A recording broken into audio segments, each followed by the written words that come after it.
were discussing the terminology run of the river hydropower projects. So what do you mean by run of the river? See, run of the river is nothing but when you are constructing a hydropower project, right? When you are constructing a hydropower projects, we should not construct a dam over there. Okay, the water should run to the lower regions. Okay, so there is no storage like artificial lake kind of thing should not be constructed. The water has to flow from the upper to the lower regions continuously. There should be no barrages or a dam-like structure constructed. Okay, so run of the river, that means as per the Annexure D, so as per Annexure D allows India to build run of the river hydropower projects. That means you can't construct huge dams or barrages to obstruct or artificial storage of water. Okay, so that is not allowed. That means there should be continuous flow of water from upper regions to the lower regions. So that is nothing but run of the river hydropower projects. So run of the river terminology is clear, I hope. So however, Indus Water Treaty also provides certain design specifications. Okay, like it can be like when you are constructing to block certain amount of water, there are certain design specification should be adhered by India, okay, while constructing or developing the hydroelectric projects. Similarly, they have to share the design and alterations made with the other nation, that is Pakistan. And Pakistan can raise objections, if any, within 3 months of receipt. So, if any issues are there, they have to raise that issue or raise that objections within a period of only 3 months, okay? If any violations are taken place by the Indus Water Treaty by India, okay? So Pakistan has to raise the objections within a time frame of only 3 months. So coming to the Permanent Indus Commission. So there is a body called as Permanent Indus Commission. So both the nations have to establish Permanent Indus Commission, okay? There will be permanent commissioners on both the sides, okay, from India and Pakistan, where they have to look whether there are any conflicts are arising, okay. So Permanent Indus Commission is the first stop for resolution of conflicts, okay. It is the first stop for resolving the disputes or conflicts between the two nations, that is India and Pakistan. So that is the function of Permanent Indus Commission. And this Permanent Indus Commission has to meet at least once a year, okay. They have to meet for the meetings, okay, for the discussions and all, at least once in a year. And coming to the dispute resolution mechanism, dispute resolution mechanism, so it is a 3-step process. The first step is disputes can be resolved at Permanent Commission or at intergovernment level. Okay, Permanent Commission, as I said already, Permanent Indus Commission, right? So, or at the intergovernment level, both the countries can negotiate or discuss, okay, to resolve the conflicts or if any disputes are arising. So that is the first step. Coming to the second step, for unresolved disputes, that means if any disputes are still there, either side can approach the World Bank. So, okay, so they can approach the World Bank where it appoints a neutral expert. It appoints a neutral expert to come to a decision. And finally, we have got the third step. If either party is not satisfied with neutral expert's decision which is appointed by the World Bank, then they can approach to the Court of Arbitration, COA, that is Permanent Court of Arbitration. It is located at Hague. Okay. So India stand on dispute redressal. So India says that it is abstaining from participating in the proceedings at the Permanent Court of Arbitration. So as I already told you, there is a dispute resolution mechanism established by both the nations, right? Like there are 3 steps. So India says that Pakistan has violated the dispute resolution mechanism. So coming to the reason given by Pakistan is that India alleges that Pakistan has violated Indus Water Treaty's dispute resolution. So they have to follow those 3 steps. First one is Indus Permanent Commission, okay, Permanent Indus Commission. Then they have to go for the World Bank's neutral expert, right?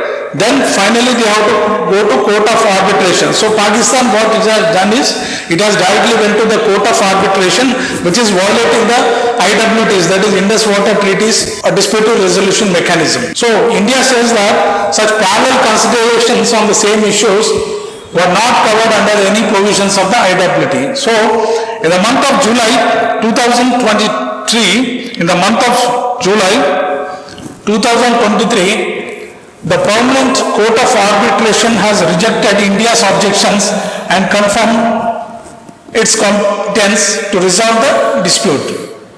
But India has been still maintaining that it will not join Pakistan-initiated proceedings which was put up by the Court of Arbitration.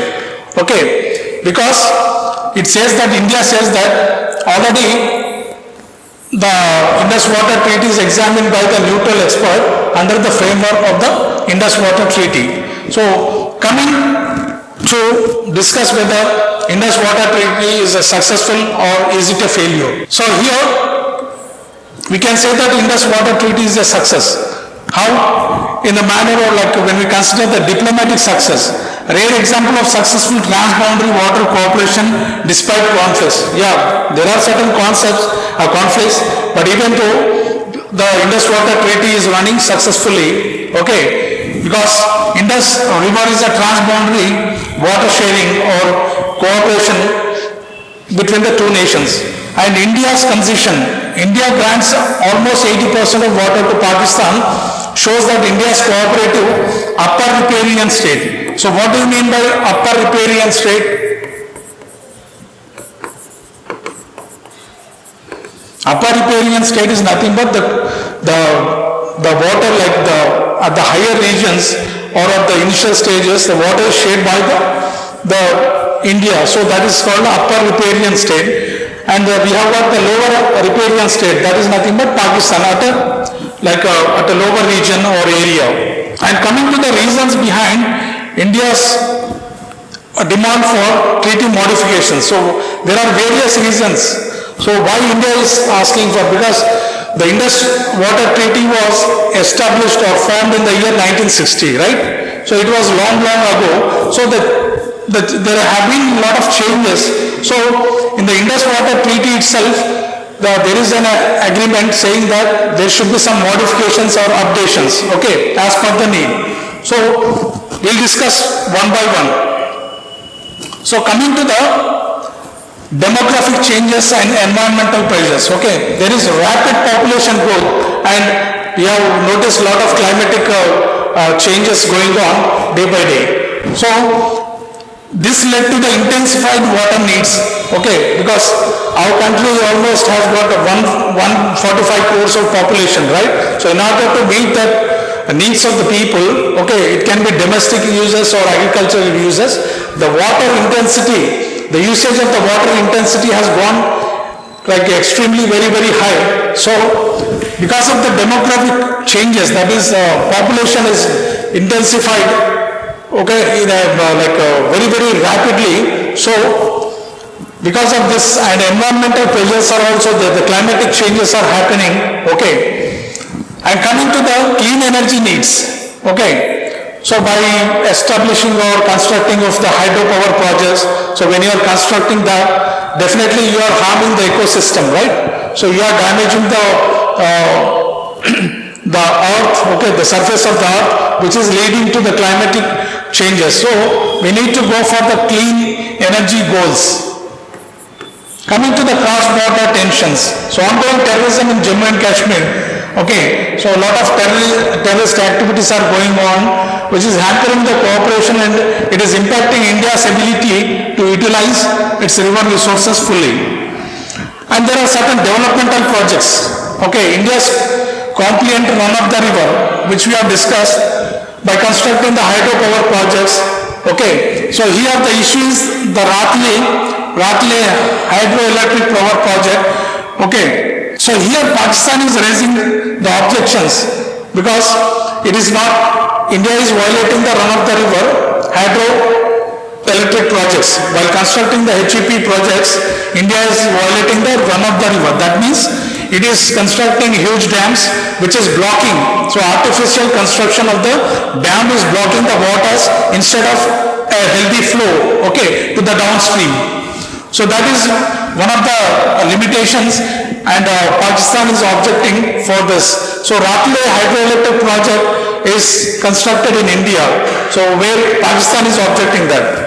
Okay, coming to the disputes and legal proceedings. So already I was discussing about this. India is constructing the hydropower projects. So basically there are two hydroelectric projects which are like coming to conflict. Okay, raising objections by Pakistan.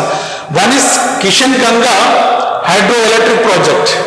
So that is mainly constructed on river Jhelum.